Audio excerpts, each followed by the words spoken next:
రెండు ఇలాగ కలిసే కనుకండి ఇంకా బాగుంటుందండి. ఓట్లు ఏమైనా చీలే అవకాశం ఉందంటారా? ఏంటి? ఓట్లు చీలే అవకాశం ఏమైనా ఉందా? ఏమి ఉండవండి, ఓట్లు సీలే అవకాశాలు ఏమి లేవు. ఇద్దరు కలిపి బాగా చేస్తున్నారు. వర్మ కూడా సపోర్ట్ కూడా చాలా బాగుంది కదండి.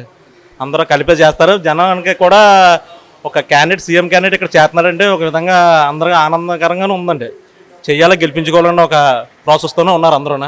ఆడవాళ్ళని కానీ చిన్న పెద్దలు అందరూ పిల్లలు యూత్ కూడా బాగా ఎక్కువ ఎంకరేజ్మెంట్ చేస్తున్నారండి.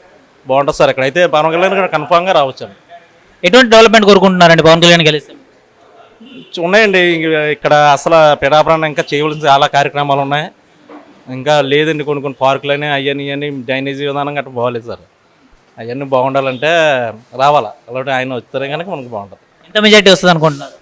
అంటే మెజార్టీ అంటే ఎక్కువ ఆశించక్కర్లేదండి. ఇద్దరికి గట్టి పోటీ కనుక ఒక 30,000 40,000 అంత మించి ఎక్కువ వస్తుందని కూడా అనుకుంటలేదండి. చాలండి, ఆ మెజార్టీతో గెలిస్తే చాలు, ఆయన గెలిపించాలని మా కోరిక.